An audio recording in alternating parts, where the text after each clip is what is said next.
I swear to you that every time I go to put my makeup on, I go in with the intention of doing a natural look, and then somehow, through every fault of my own, we always end up here. Hey, what's up? Hello, it's Katie here. Welcome back to my channel, and it is 2022. It is a new year. I am really vibing with this new year so far. I am really feeling reading. I don't want to set myself up for failure, but I really feel like I'm gonna read a lot in January. Like, the vibes are right. I am just feeling it. I'm wanting to read audiobooks. I'm wanting to read physically. Like, hello, who is she? We don't know her. I have so many books that I've bought recently that I'm just so excited and have such anticipation to read. And I've actually been buying books that I don't even know what they're about. So there might be a couple of books in this TBR that I don't give you a summary on because I'm that professional, okay? I should have looked up what they're about, but that kind of drags the fun out of it for me. Like, there's some books that I want to go into just completely blind, and that's what we're gonna do. But before we get into that, I am very excited to talk about the sponsor of today's video, which is Book of the Month, because I'm so excited to be working with them again in 2022. Instead of solely focusing on the books that Book of the Month has selected for January, I do want to focus on the services that they're offering, because I don't know if I really talk about this a lot, but I also have a subscription to the Book of the Month. So not only do they sponsor this channel and they send me the books every month, but I also pay full price a subscription to the service because I want the add-ons. Now, that's how I got The Secret History. That's how I got the hardcover for It Ends With Us. Those didn't just show up out of the blue. Like, I paid for those. Book of the Month really does all the legwork of reading, which is the researching of what to read. There are so many books in this world and such little time. So how do you decide what you're going to read next? And how do you decide what's worth your time? So that's what Book of the Month does. They come in, and their team of like bunches of people, they go through hundreds of new releases each month and curate it to a list of 5 books that they know you're going to love. What? Like, they do all the hard part so that you can skip to the fun part, which is reading. And oh my God, speaking of the word skip, that brings up another amazing thing about Book of the Month, which is their skip policy. So what you can do is, if for that reason, like whatever reason that month, you're not really feeling that selection, you can skip the month and not be charged at all. And I'm a personal testament to that, because when I'm not feeling the add-ons, I'll just skip the month and I've never been charged. So I can testify. Also, the word charge leads me to segue into another thing. Katie, you are killing it. So speaking of charge, Book of the Month is the absolute lowest price you are ever gonna find for a new hardcover release fiction, period. Like, if you use my code also, it's just Katie, you get your first book for $9.99. $9.99? Are you kidding me? Like, go and find a new hardcover release for $9.99. I'll wait. And I'll keep waiting for the rest of my life, because you're never gonna find it. So Book of the Month is amazing, and I'm gonna show you the books that they sent me for January. First, we have Black Cake, which is a debut early release contemporary fiction. Love and Other Disasters, which is a queer rom-com. Reckless Girls by the acclaimed Paula Hawkins is a whodunit set on a secluded island. Fiona and Jane is a debut short story collection about friendship. The Magnolia Place is a historical fiction of the infamous Frick family. And then we have the add-on that I was already gonna pick for this month, and that's The Maid. So this is supposed to be following a maid who gets a murder like pinned on her at her hotel, and then she has to rush to solve the crime before another one is committed and pinned on her as well. Thank you so much to Book of the Month again for sponsoring this video. Let's get into the TBR. So the first books we're gonna talk about are the ones that I wanna read for my favorite thing about January, and that's Winterween.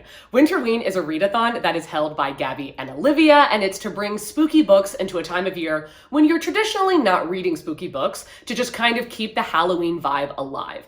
So I call these readathons the weenies in private, but then I figured, listen, we're all friends here.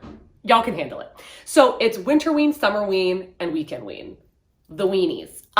This one is set through January 3rd to the 9th. So if you want to participate, I know it's like tomorrow, but do it anyway. It's so much fun. This is going to be 5 different prompts, and I'm going to go ahead and tell you the books that I'm planning on reading for those prompts. The first prompt is my absolute favorite, and that's to read a book in the dark. There's just something so amazing about sitting there in the dark with a flashlight, reading a book that just transports you back to your childhood when you were under the covers reading past your bedtime. It makes it so much fun. I'm so excited. I do it every year. I freaking love it. So the book that I'm planning on reading for this is Comfort Me with Apples by Catherine M. Valente. So this is a sci-fi. It's not a horror, but I've heard that it's really trippy and creepy. And Kayla said it's absolutely amazing. So I'm like, sure, I'll read it. She said it was like one of her most surprising books of the year. And I'm like, sign me up, sis. This is supposed to be about this woman who gets married and she thinks her husband's perfect, her marriage is perfect, her house is perfect, except when her husband comes back from these really long business trips, he has this like vacant, dead look in his eyes and he will not tell her why and explain anything. And all of her neighbors like look at her so sketchily, like they all know something that she doesn't. I don't know how we're gonna figure out the answer to this question in 100 pages, but I'm excited to read this. And then I'm also planning on reading at least most of this in the dark, Tender as the Flesh.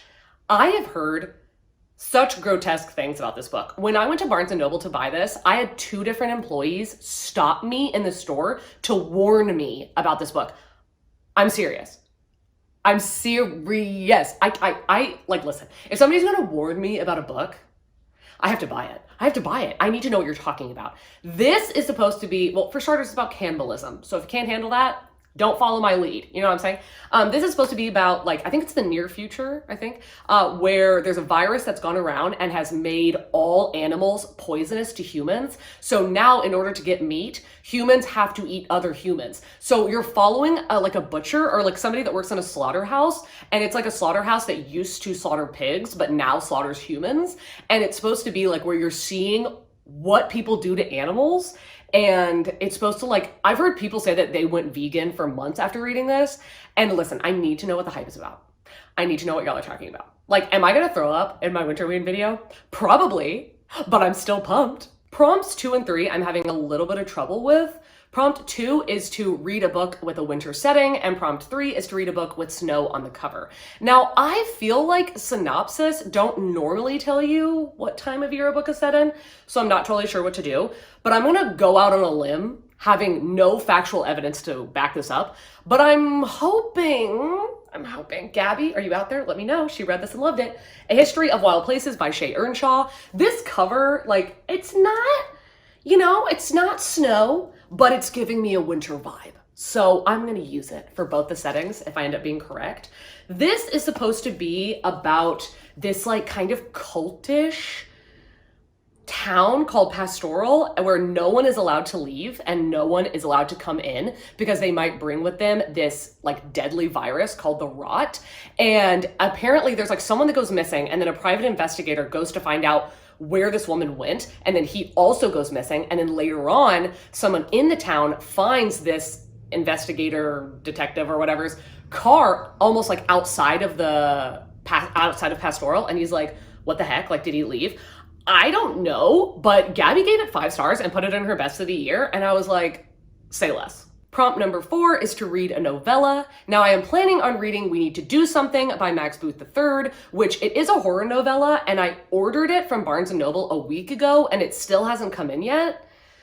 So I'm hoping for the best, hoping that I get to read it. If not, I'll just count Comfort Me with Apples as this. Now, I'm here to tell you that I have absolutely not a single idea of what this book is about. None. I have no freaking clue. But listen, it's short and it's a horror, and I'm gonna read it. And it's so short that I don't want to read the summary because I don't want to know anything.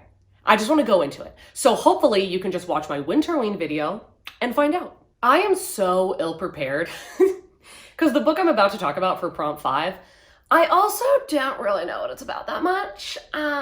Sorry. Prompt number 5 is to read a book that gives you thrills and chills. And I want to listen to the audio for The Last House on Needless Street. Do I know what it's about? Not really. I know you're following a couple different points of view. One of them, you're following the point of view of a cat. One of them is a serial killer. And literally the second they said there was a serial killer in this book, I was like, sign me up. Sign me up. I don't care what any of it else is about. I will read it. So I'm very sorry that I can't be like the Wikipedia of books right now, but I am woefully ill prepared. All right, Winterween aside, I'm going to talk about the books I know for a fact I'll be reading in January because I am currently reading them.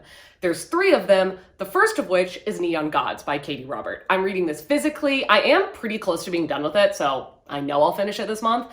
This is a Hades and Persephone retelling. I am obsessed with Hades and Persephone. Obsessed, obsessed, obsessed. I will read anything. I'll read everything. I am in love with that story. It's just so hot. Listen, I love it. Anyway, this is a Hades and Persephone retelling where in this situation, Demeter, Persephone's mom, tries to marry her off to Zeus and become the new Hera. But the Heras in this world have a tendency to go missing and presumed murdered. So Persephone is like, cool plan, mom, but absolutely not. So she runs away into Hades' arms because there's a treaty between Hades and Zeus that they can't attack each other. So she goes to him, and then Hades is like, oh, do you hate Zeus? Bitch, so do I. And they're like, let's pull the ultimate prank. Let's pull the ultimate prank. I need to show Zeus that you're mine so that he will think you're tainted goods. So do you know how we should do that? We should have sex in front of everyone. When I tell you there's a lot of sex in this book, there's a lot of sex in this book. There's a lot. Haven't finished it yet, but I'm having a freaking great time. So this will probably be the first book that I finish in January. And then I am halfway through an audiobook of 7 Days in June. Look at this cover. It's stunning. I am absolutely loving this. This is a romance. It's about two authors who have been kind of secretly like writing about each other because they met when they were in high school and were both going through very difficult times and really connected and like had this moment. And then ever since something happened on the 7th day, something occurred in which they have not seen each other for like 10 years. One day he walks in on her giving like an interview at this like, Black female author like convention, and she sees him and is like, oh my god, that's that guy. Like, it's Ava and Sean. I'm literally obsessed. I'm loving it so far, and I have seen so many people reading it recently and loving it, so I have every expectation that this is going to be a 4 or a 5 star. The third audiobook I just started, and it is a reread of The Seven Husbands of Evelyn Hugo. I love this book. I love this book, and let me tell you that even though I'm only like 20% in, it is slapping just as hard, if not harder, than the first time I read it. I was a little worried. I was like, it's just because I didn't know what the book was about that it hit so hard. No. The writing in this is fucking stunning. It's so good. Oh my god. If you don't know what this book is about, I can't introduce you to the world because you're jammed so far under that rock that like there's no saving you. Okay? This is about Evelyn Hugo, that bitch. Evelyn Hugo is that bitch. I'm obsessed with her.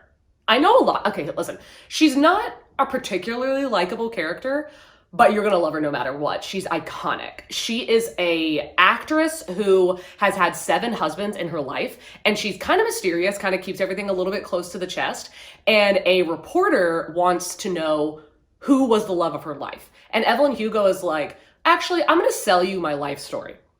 And the reporter's like, oh, okay, what? Like, she's never done a tell-all. So that's the whole thing they're trying to figure out, is which one of these 7 husbands was the one, was her soulmate. I love this book. I love this book so much. Like, I don't even need to go on because everybody talks about it, but if you haven't read this, it's worth your time. And then I'm going to quickly talk about 3 graphic novels that I'm very excited to read this month, because the second that there's a novella, a short book, or a graphic novel on my TBR, I will read it within the week. Like, I will. It gives me such accomplishment. Like, I love it. So the first of which is Lore Olympus. Now, this is the Barnes & Noble exclusive edition. I don't know how I waited even this long to get my hands on this book. Like, I know it just came out, but I've been waiting for so long. I read the first couple episodes on Webtoons, and then whenever I heard that it might get made into a physical book, I stopped reading it. And that was 2 years ago. I sort of been waiting forever. So this is a Hades and Persephone retelling. Obviously, you already know, I already said, I'm freaking obsessed. So I'm so excited to read Neon Gods and this in the same month. The coloring of this graphic novel is so vivid and stunning. And I don't know anything else about it other than it's a Hades and Persephone retelling, but honestly, that's all you needed to say. And the second one that I want to read is Dancing at the Pity Party by Tyler Fetter. It says a dead mom graphic memoir, so I'm going to go out on a limb and say that it's a story about someone losing their mom and how they deal with it. I don't know, but Gabby said this made her cry, so I'm gonna read it. And then the third one, I truly don't know what this is about. It is Speak, and Speak is a really famous book on its own, but this is a graphic novelization of it, but it's illustrated by Emily Carroll, who also illustrated Through the Woods, which I loved that graphic novel. So I love her art style and it's very creepy. I don't know what this is about. I think it's about sexual assault only because the back only says, I said no.